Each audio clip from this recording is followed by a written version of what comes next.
Hello, good morning everyone, কেমন আছি সবাই? আজকে চলে এসেছি একটা নতুন ভিডিও নিয়ে। আর ভিডিওটা শুরু করছি সকালের জলখাবার থেকে। অনেকদিন পর কিন্তু আমাদের বাড়িতে আজকে সকালে রুটি তরকারি হয়েছে।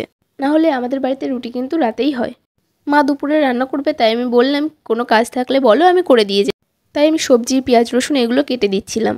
ভিডিওতে আমার কাজে যতটা স্পিড, সত্যিই যদি বাস্তবে এতটা স্পিড থাকতো তবে আমার আর এত বকা খেতে হতো না। এটা কিন্তু সত্যি, আমিও মানি যে আমি খুবই ঢিলে আর খুবই আস্তে কাজ করি। প্রথমে কিন্তু আমি চাকু নিয়ে বসেছিলাম পেঁয়াজ কাটতে, তারপর দেখলাম আমি চাকু নিয়ে বসলে আমার আজকে আর পেঁয়াজ কাটাই শেষ হবে না, তাই বটিতেই কাটলাম, কারণ বটিতে কাটতে আমি বেশি অভ্যস্ত। আমি বিকালে দুটো বাচ্চাকে পড়াতে যাই, আর এই দুদিন ওয়েদার ভীষণ খারাপ, বিকাল হলেই বৃষ্টি নামে। আজ স্টুডেন্ট দুটো স্কুলেও যায়নি, আমি ভাবলাম যে সকাল সকাল পড়িয়ে আসি, তাই আমি দুপুরেই ওদেরকে ফোন করলাম, বললাম আমি আসছি। তাই এখন পড়াতে যাব, এর জন্য রেডি হচ্ছি। এখন যেহেতু দুপুর, তার জন্য যেতে আমার খুব বোরিং লাগছিল, তাই অনেকে বললাম চল আমার সঙ্গে, তুইও চল। আমি এর আগে ওকে কখনো নিয়ে যাইনি, ও কিন্তু প্রথমে যেতে রাজি হয়নি, তারপর ওকে একটু পটিয়ে আমি নিয়ে গেলাম। অনেক তো ভীষণ লজ্জা পাচ্ছিল। আর এই যে কি সুন্দর দুটো মাছ, পাশের বাড়ির একটা বোন এরকম সুন্দর সুন্দর মাছ এনেছে, তাই দেখে এখন অনেকেরও এই মাছগুলো নিতে হবে। মাছ পেয়ে তো অনেক ভীষণ খুশি। দুটো মাছ, কি সুন্দর রঙিন মাছ।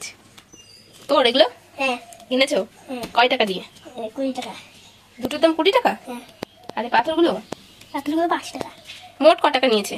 মোট নিয়েছে 30 টাকা। কি খাওয়া এদের? এই যে কি খাবার? খাবার? এগুলো কি খাবার? সর্ষের দানা? জানি না। সকালবেলা দিয়েছো খেতে? দিয়েছি। কবার খায় এরা?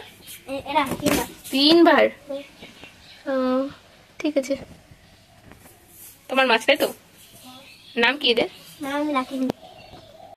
দাদু ঠাম্মা ছোটবেলায় পুজোর সময় আমাদের জামা দিত, আর এখন জামা না দিতে পারলেও পুজোর সময় তাও কিছু টাকা হাতে দিয়ে বলে মেলা দেখিস।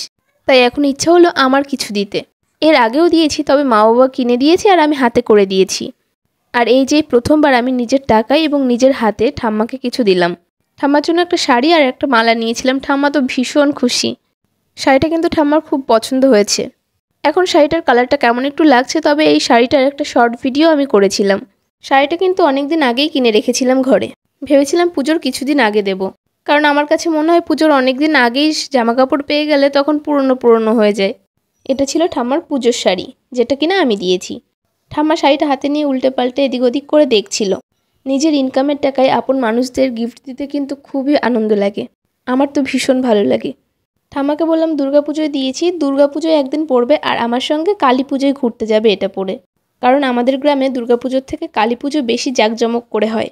আমি ঠাম্মাকে জিজ্ঞাসা করলাম তোমার কেমন লাগলো শাড়িটা, আর তুমি দেশো পছন্দ হবে না এমন কি? মার এদিকে অনেক কাজ ছিল, আর তারপর বারে বারে বৃষ্টি আসছিল।